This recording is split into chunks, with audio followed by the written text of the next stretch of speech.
ನಮಸ್ತೆ ಸ್ನೇಹಿತರೆ, welcome to Nexus Kannada YouTube channel. ಇವತ್ತಿನ ಫಸ್ಟ್ ಅಪ್ಡೇಟ್ ಬಂದುಬಿಟ್ಟು ಧರ್ಮಸ್ಥಳದ ಕೇಸ್ ಬಗ್ಗೆ.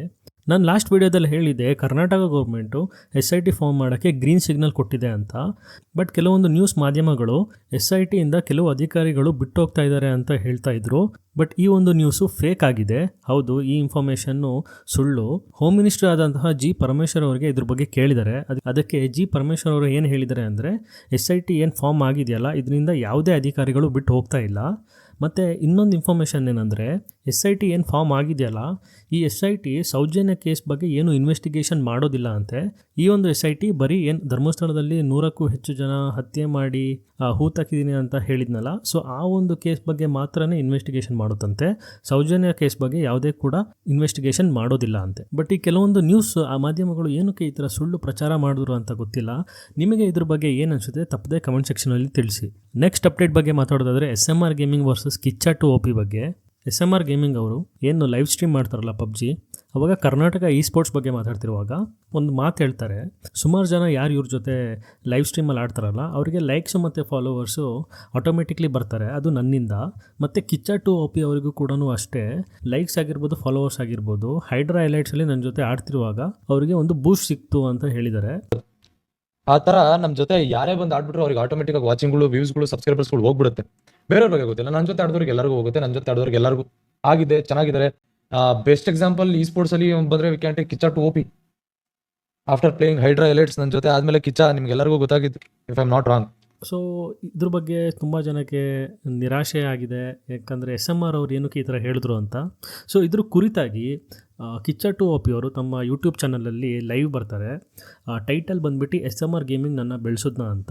ಲೈವ್ ಬಂದುಬಿಟ್ಟು ಕಿಚ್ಚ 2 OP ಅವರು ಏನು ಹೇಳಿದ್ರು ಅಂದರೆ, SMR ಗೇಮಿಂಗ್ ಅವ್ರು ಹೇಳಿರೋದನ್ನು ಸುಮಾರು ಜನ ಅಪಾರ್ಥ ಮಾಡ್ಕೊಂಡಿದ್ದಾರೆ, ಅವರು ಆ ರೀತಿಲಿ ಹೇಳಿಲ್ಲ ಅಂತ ಹೇಳಿದ್ದಾರೆ. ನಾನು ವೀಡಿಯೋ ಪ್ಲೇ ಮಾಡ್ತೀನಿ, ನೀವು ನೋಡ್ಕೊಂಬಿಟ್ಟು ಬನ್ನಿ. ವಿಡಿಯೋ ಬಗ್ಗೆ ಮಾತಾಡೋಣ. ಇವಾಗ ನಿನ್ನೆ ಏನು ಕಾಂಟ್ರವರ್ಷಿಯಲ್ ವಿಡಿಯೋ ಇತ್ತು, ಕಿಚ್ಚ 2 OP ಬೆಳೆದಿದೆ SMR ಕಡೆಯಿಂದ ಅಂತ. ಈಗ ಪರ್ಟಿಕ್ಯುಲರ್ ಆ ವಿಡಿಯೋ ಟಾಪಿಕ್ ಬಗ್ಗೆ ಬರ್ತೀನಿ. ಅಲ್ಲಿ ಕ್ಲಿಯರ್ ಕಟ್ ಆಗಿ SMR ಯಾವುದೇ ವಿಚಾರದಲ್ಲೂ ನಾನು ಬೆಳೆಸಿದ್ದು ಕಿಚ್ಚ 2 OP ಅಂತ ಅಂದ್ಬಿಟ್ಟು ಆ ವಿಡಿಯೋದಲ್ಲಿ ಎಲ್ಲೂ ಇಲ್ಲ. ನನ್ನ ವಿಚಾರ ಬಂದಾಗ SMR ಹೇಳಿದ್ದು ಹೈಡ್ರಾ ಹೈಲೈಟ್ಸ್ ಒಂದು direct R indirectly hydra highlights ಒಂದು ಟರ್ನಿಂಗ್ ಪಾಯಿಂಟ್ ಆಯಿತು. ಹೈಡ್ರಾ ಹೈಲೈಟ್ಸ್ ಆಡ್ತಾನೆ ಕಿಚ್ಚ ಬೆಳೆದಿದ್ದು. ಓಕೆ, ಆಡಿಸ್ಬಿಟ್ಟು ಬೆಳೆದಿದ್ದು ಕ್ಲಿಯರ್ ಕಟ್ ಆಗಿ ಮೆನ್ಷನ್ ಮಾಡಿ ಹೇಳಿದ್ದಾನೆ.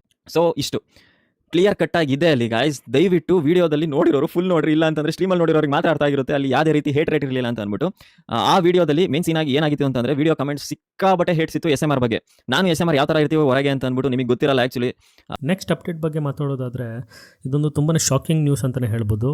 ಯಾಕಂದರೆ ಜುಲೈ 21ಕ್ಕೆ ಸುಮಾರು 1 ಗಂಟೆಗೆ Bangladesh air force fighter jet F7 BGI ಅನ್ನೋ ಒಂದು ಜೆಟ್ನ ತೊಗೊಂಡ್ಬಿಟ್ಟು ಟ್ರೈನಿಂಗಿಗೆ ಅಂತ ತೊಗೊಂಡೋಗ್ತಾರೆ. ಸೊ ಇಬ್ಬರು ಪೈಲಟ್ಸು ಈ ಜೆಟ್ನ ಟ್ರೈನಿಂಗಿಗೆ ಅಂತ ತೊಗೊಂಡೋಗ್ತಾರೆ. ಸೊ ಅದು ಹೋಗ್ಬಿಟ್ಟು ಕ್ರ್ಯಾಶ್ ಆಗಿದೆ.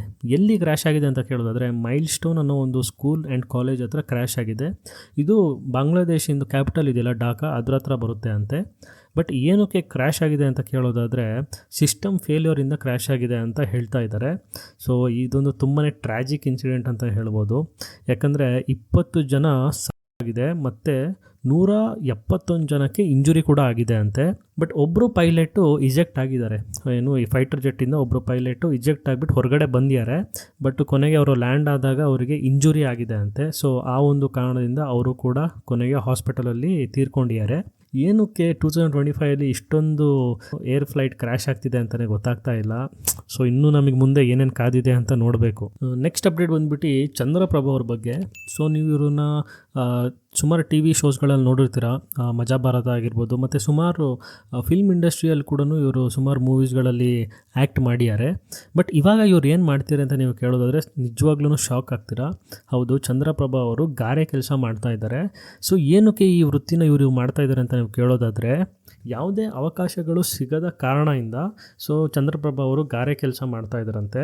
ಸೊ ಇವರು 17 ವರ್ಷದಿಂದ ಗಾರೆ ಕೆಲಸ ಮಾಡ್ತಾ ಇದ್ರಂತೆ. ಆಮೇಲೆ ಫಿಲ್ಮ್ ಇಂಡಸ್ಟ್ರಿಗೆ ಬಂದು ಮಜಾ ಭಾರತದೆಲ್ಲ ಆ್ಯಕ್ಟ್ ಮಾಡಿದ್ದು.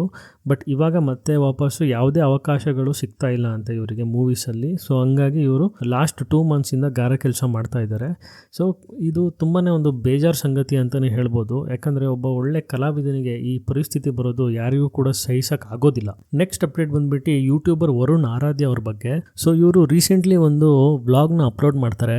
ಆ ಒಂದು ವ್ಲಾಗಲ್ಲಿ ಇವರು SMR ಅವರ ಮನೆಗೆ ಹೋಗ್ತಾರೆ. ಏನಕ್ಕೆ ಅಂದರೆ, ನೀವು ಸೋಷಿಯಲ್ ಮೀಡಿಯಾದಲ್ಲಿ ನೋಡಿರ್ಬೋದು, SMR ಗೇಮಿಂಗ್ ಗೇಮಿಂಗು ಮತ್ತು ವರುಣ್ ಆರಾಧ್ಯ ಅವರು ಸೇರ್ಕೊಂಡು ಒಂದು ಮೋನಿಕಾ ಅನ್ನೋ ಒಂದು ಸಾಂಗಿಗೆ ಡ್ಯಾನ್ಸ್ ಮಾಡೋದು ತುಂಬಾ ವೈರಲ್ ಹೋಗಿದೆ.